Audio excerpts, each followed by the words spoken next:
Good evening, ladies and gentlemen. We have a very special video program today, this Easter. It's about 11 in the evening here in Oklahoma City, and I just wanted to greet everybody, all my millions of viewers in California, the Philippines, Tokyo, the Midwest, and the East Coast, a very happy Easter. The reason for this video program is to clarify my position in the Philippines, because there are so many things that cropped up in the last 48 hours. Number one, the group of Pampangueños are claiming that the person that killed, that murdered the late great actor, that would be Jess Lapid Sr., was murdered by the group of former Mayor Macario Boy Asistio from Caloocan City. No wonder Caloocan looks so poor. Caloocan is probably the worst city in the Philippines. It is so dirty, it is so poor, crime is so bad. You know, the public markets are like an apocalypse. It's the worst public markets, Sangandaan, the roads are so bad and everything is so poor in Caloocan, except probably the supermarket of the family of Carling Cabuchan. But Caloocan is the worst place you can imagine because of the mismanagement of the Asistio family led by Macario Boy Asistio. I was in Caloocan from 1982 to 1983, and I saw the worst of the worst, ladies and gentlemen. The worst traffic, the foul smell of every single institution out there. It is so bad that as if Satan lived there forever. But anyway, I came also to endorse tonight very clearly that the person that can resurrect Manila from the grave again, because under the management of now Mayor Hani Lacuna, I was in Divisoria last year. It was again so dirty. Okay, the parking was topsy-turvy. The calesas were there. Everything was again back to the worst scenario that we had during the time of Ramon Bagatsing, former mayor of Manila. And napakasama ho ng kondisyon ng Manila under the mayoralty leadership of Mayor Hani Lacuna. Ewan ko kung bakit, I don't know why. But we are giving our 100% support to Francisco. Isko is his nickname, fondly called Isko Moreno. In fact, Mayor Moreno, if you hired a better vice president rather than Dr. Ong, he looks so awkward, on the air. But he's a good doctor, but he is not a good politician at all. If you had a better vice president, you would have had President Bongbong Marcos make a run for his money. And as you know, President Bongbong Marcos precisely had the right vice president under Vice President Sara Duterte. But anyway, let me first get into Manila. Okay, Manila is still the heart of the Philippines. Every single Filipino goes to Manila for shopping, for entertainment, for restaurants, for low prices in Divisoria, and the list goes on. I'm from Quezon City, but my heart is still in Manila. Because when I grew up, I loved going to QUIAPO, I loved going to LUNETA, when the Manila Bay was so clean during the 1960s. And with all intents and purposes, I'm getting my notes. If Isko Moreno will be the victor as mayor again, this is what I can promise Manileños. No, a vote for Mayor Isko Moreno is a vote for the success, the cleanliness of Divisoria. The whole Divisoria will be remodeled. Quiapo will become another place of excellent shopping, dining, you name it. Plaza Miranda will be remodeled by my group. I will initiate that for the good mayor of Manila, who has, in my opinion, truly, remarkably transformed Manila overnight, similar to the times of Arsenic Lacson. Of it, to my mind, the greatest mayor ever in the history of Asia. Arsenic Lacson transformed Manila to Lagusnilad, the underpass. Crime was so low. Manila was booming, Everybody was so rich during that time under Mayor Lacson. Under Mayor Bagatsing, under Mayor Lacuna, under Mayor Lim, napakahirap na mga Manileño. Sa panahon ni Mayor Isko Moreno, maraming yayaman na Manileño. At dahil yan sa mga proposals ko po na idediretso ko sa lamesa, forgive me for stammering in the Filipino vernacular, sa lamesa ng butihing mayor ng Manila, walang iba kung hindi si Mayor Isko the Great Moreno. Binondo will be cleaned out. The Chinese will love him. Actually, the Chinese love him already because he's not a corrupt mayor. And he understands what it is to make Filipino-Chinese businessmen happy by making their businesses prosperous without any tong, walang kotong, walang corruption under Mayor Isko Moreno. Alam mo, nung nandun ako sa Manila, ako po ay nagulat sa sistema talaga nung nandun ako, they gave me the runaround, Mayor Moreno, still Mayor Lacuna. I remember I was trying to get the copy of our property at the corner of Reina Regente and Claro Emerecto. Meron ho kaming maliit na property doon na nasa about 800 plus square meters. Ito po ay ari-arian ng aking lolo, si Lolo Jose Bautista. At ako po ay talagang binigyan ng napakaraming problema just makuha lang yung titulo, yung kopya ng titulo. And I think under the leadership of Mayor Isko Moreno, that will never happen. It's so simple, but in America, here you can get sued.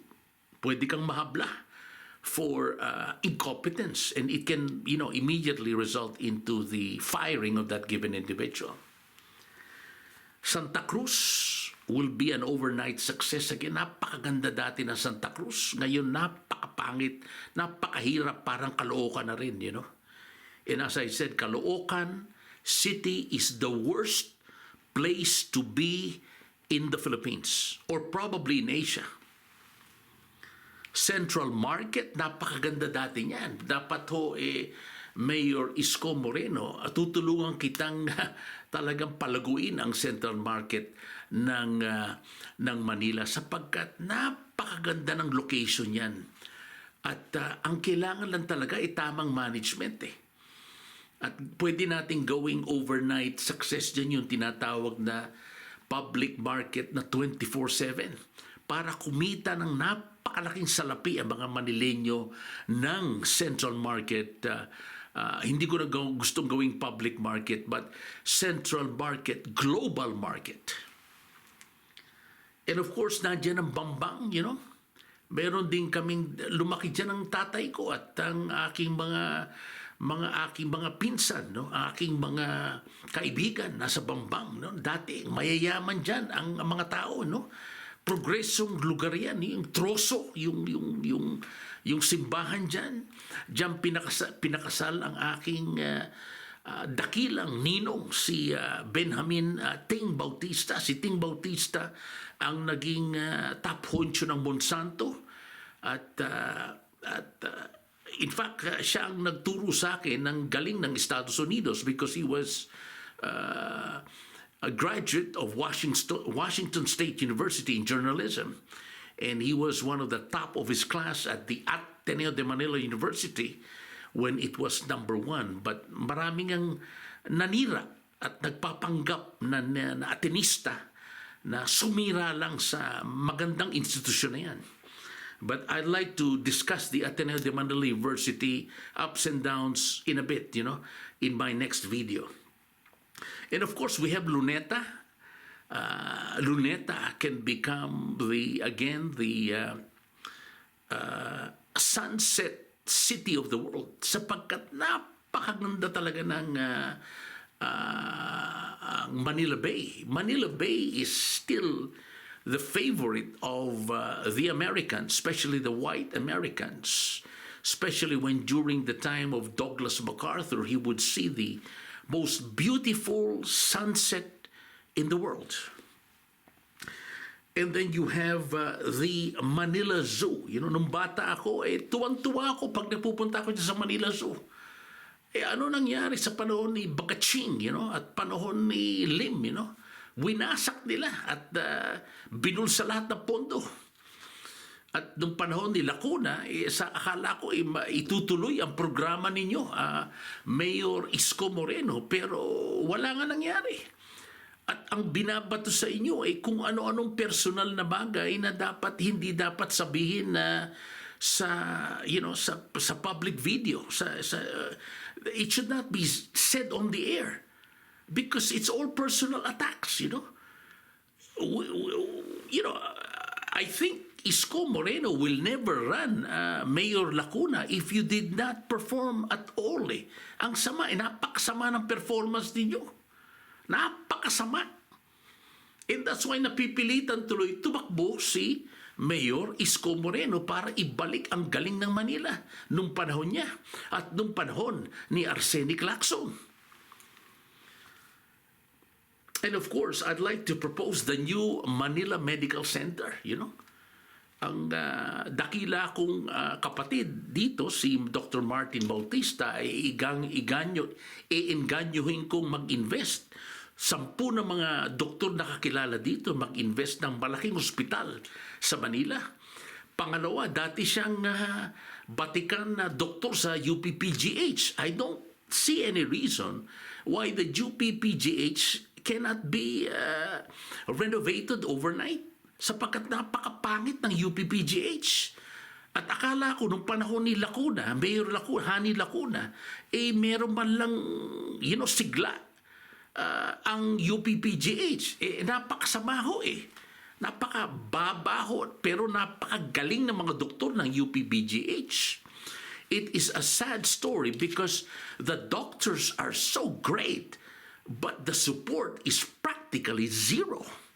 Or should I say negative? And of course, we have also the reconstruction of the greatness of the Marcoses during their time was the cultural center of the Philippines. Again, this should be reconstructed overnight.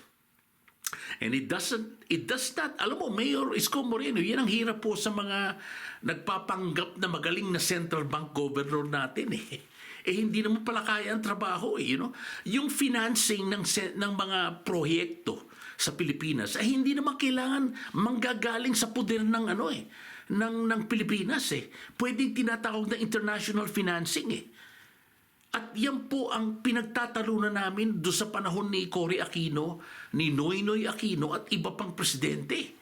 Sapagkat hindi ho nakikinig sa mga entrepreneurs at mga professional bankers na katulad namin. that the money does not have to come 100% with the Manila Treasury. It can come 100% from international financing. Okay? With no strings attached except, good returns. Yung nga lang, alam nyo naman, Mayor Moreno, mismong ama ko, na dating nasa gobyerno rin, yung minamasama, yung mga hindi tumatanggap ng lagay. Katulad mo. It is so sad that the persons in the Philippines that who do not accept bribes are the ones that are kicked out from public office, just like my very own brother, COMELEC Chairman Andy Bautista, superstar of Harvard. Now we are doing miles and miles of success in the U.S. economy. For example, we are now contributing 10 trillion US dollars to reduce the deficit from 36 trillion all the way down to about 20 trillion, because Elon Musk is also putting all his connections here to make this happen. And in fact, just yesterday, 24 hours ago, I submitted the greatest proposal of all time for the President Donald Trump government. And I submitted the proposal on how to send the mass shooting in America overnight. And I will demonstrate it per university, per school. Ang hirap po sa Pilipinas, sa totoo lang,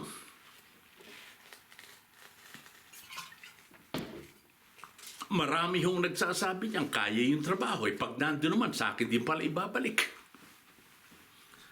Ayoko munang banggitin ang pangalan niya, pero I will do a separate video for this so-called executives who destroyed my image with Procter & Gamble, with Johnson & Johnson, with Unilever, with San Miguel Corporation, with RFM, and the list goes on. Sa akin din pala lalapit dito sa Amerika. Nandito na ako sa Oklahoma Nananahimik ako dito. Nandito na naman sila para nakawan ako ng mga intellectual property ko. But don't worry, ladies and gentlemen. It is all now protected by intellectual property rights, copyrights, etc. So we will know who is telling the truth or who is telling a lie. Katulad dito si Asistio, yung grupo niya nandito na naman. Nakikialam na naman sa akin. Okay? Nakikialam na naman. Hindi naman kasali. Hindi naman investor. Walang ginawa kung hindi magnakaw every night, Ine-extort yung information from various sources, including my own wife, si Nancy Uy. Extortion left and right here. Pinagtatawanan ng mga Pilipino.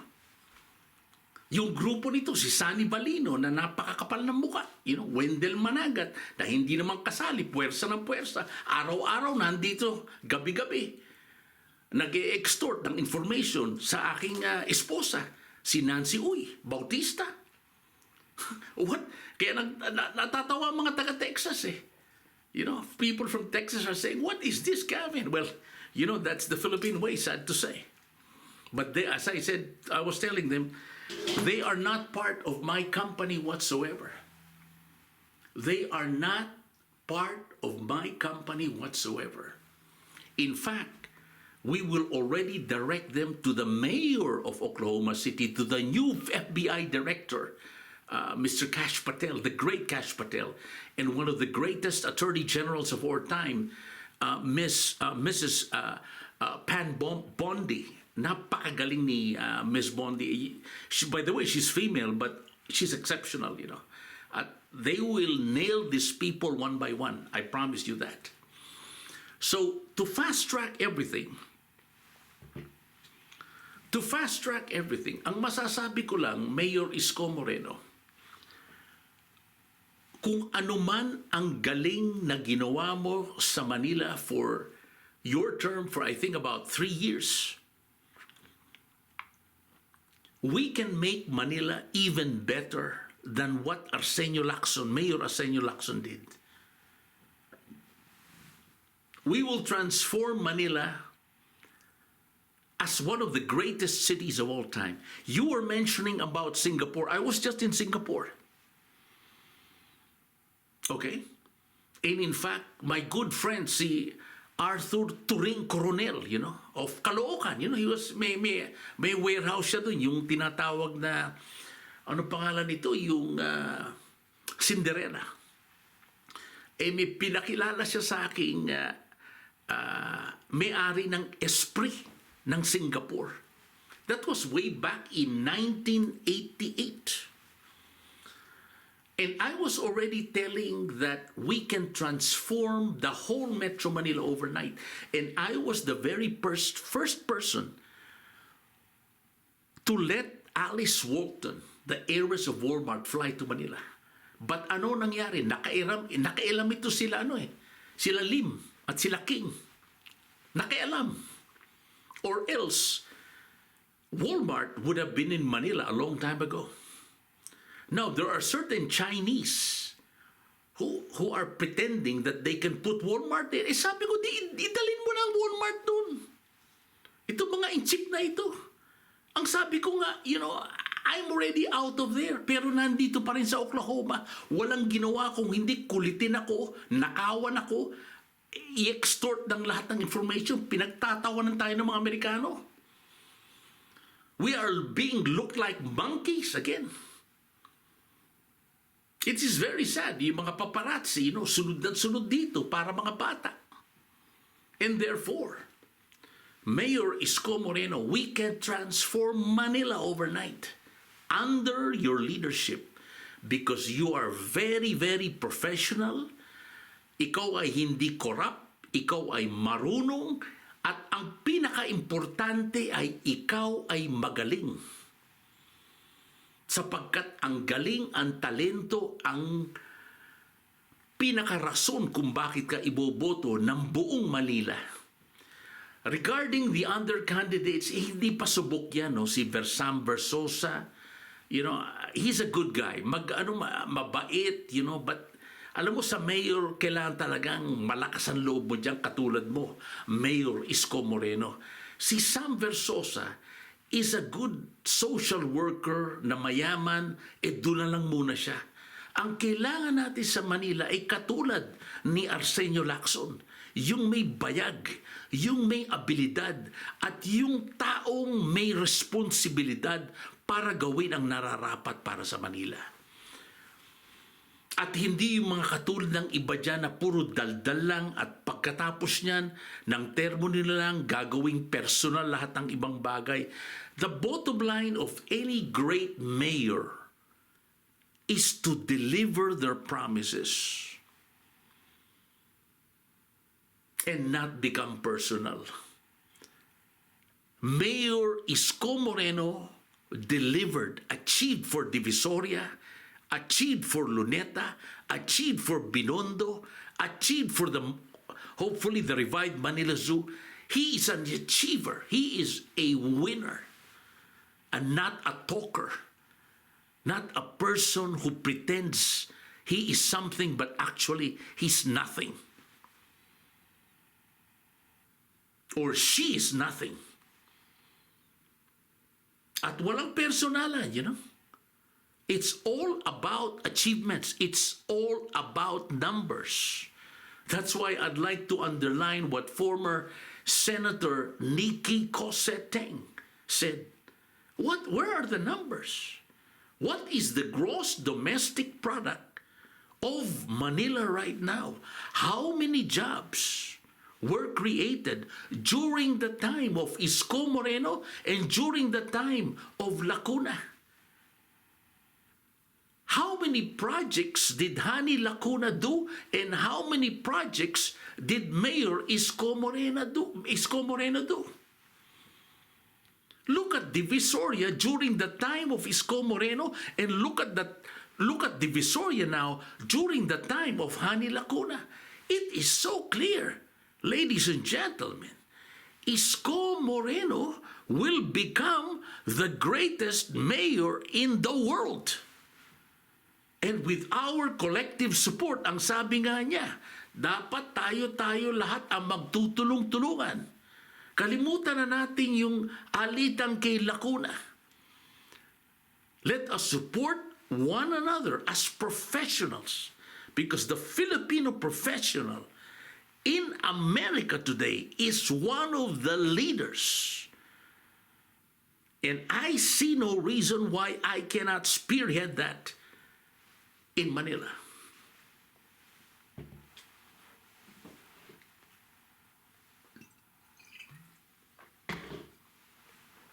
And tama na ang personalan, Let's talk about numbers. There are 1 million voters in Manila.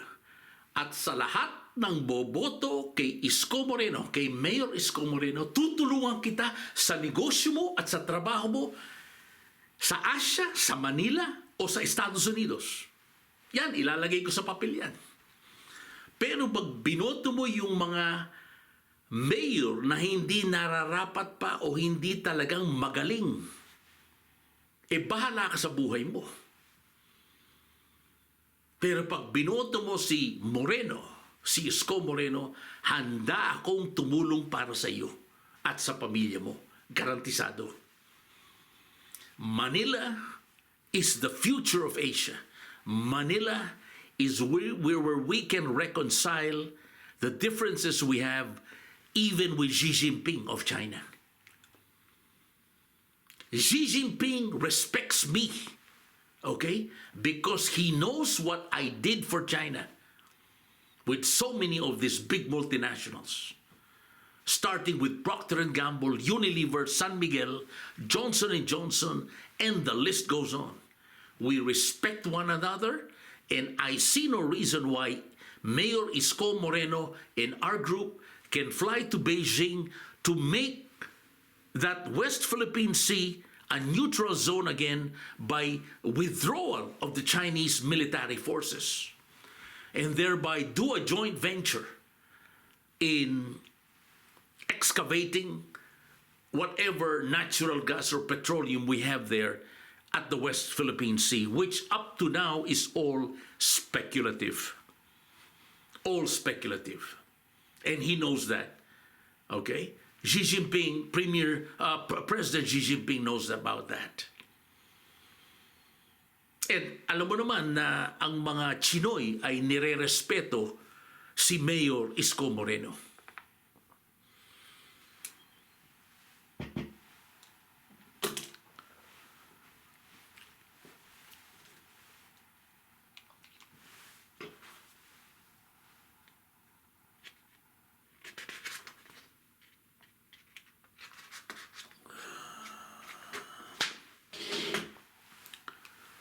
Ladies and gentlemen, I'd like to end this particular sequence by telling you that we Filipinos can do a lot to save Manila.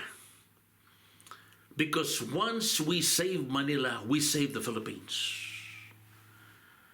Manila is still the most famous city when you talk about the Philippines. In America, in Mexico, in Canada, in Germany, in Great Britain, in the Netherlands. When you say the Philippines, you talk about only one place, Manila.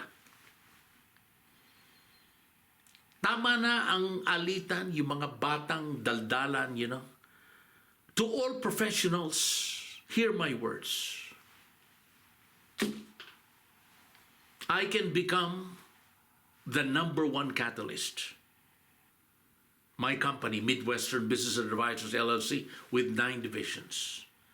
But I will be nothing without the support of the local government, of a strong leader, of a charismatic mayor, of a mayor who has proven himself with a record-breaking performance in less than 3 years.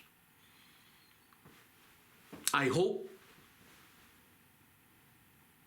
I can earn your vote by telling your friends, neighbors, and other family members here in the United States and in the Philippines to support the mayoralty candidate, the mayoralty candidacy of Mayor Isko Moreno. Ladies and gentlemen, it's about 12 already midnight here. But I did this for Mayor Moreno because Mayor Isko Moreno will ultimately be the person that can make the whole Philippines not only number one again, but definitely he will do it. And with our collective effort, as he said, our team effort, we can make this happen overnight. Okay? Tama na muna yung personalan with Lacuna and Moreno, no? Kung sino man ang manalo, dapat talaga magkaisa na. At kitang-kita na ang liderato ni Isko Moreno, ni Mayor Isko Moreno, ang siyang magiging dahilan kung bakit ang buong Pilipinas ay sisigla muli. Manila will become the number one catalyst. That's what I'm saying. And I am going to support him, what I just told you a while ago, with all the list. And this will be submitted in writing to Mayor Isko Moreno. Maraming salamat po. Happy Easter. I'll see you soon. Thank you. Good night. It is April 20, 2025 here in Oklahoma City. And all I can say is that prosperity is only one call away. You can Viber me at 405-503-8511, or you can hit me with an email at superdeals1494@gmail.com. Or to make sure I get it, furnish copy it with another email at at midwestern91@gmail.com. One more time, superdeals1494@gmail.com. That would be the first email. CC it with the next email would be midwestern91@gmail.com. And to all my connections in the Philippines, I only ask you one thing. Who are you going to trust with your money? The answer is very clear. The number one person that can guarantee a better result, a better ROI with your money is Midwestern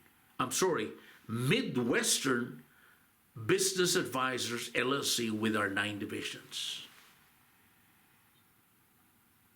Sapagkat kung maniniwala kayo sa mga naninira lang sa akin, di bahala ho kayo, maniwala na ho kayo doon. Pero ang sasabihin ko lang sa inyo, lahat ho ng mayayaman, lahat ng mayayaman sa buong Pilipinas ay nandito ngayon sa Oklahoma dahil sa akin. I'd like to be very clear on that. And to all the Filipinos who are not making the numbers, you still have a chance. All you have to do is give me a shout at my Viber number, 405-503-8511. Again, that's 405-503-8511. Or if I do not answer immediately, hit me with an email at superdeals, that's with an S, 1494 at gmail.com. And my other email address, para siguradong makuha ko yan sapagkat libu-libong email ang nakukuha ko bawat araw, would be midwestern91 at gmail.com. Magandang gabi sa inyo lahat. This is Gavin Bautista, your host at the Prosperity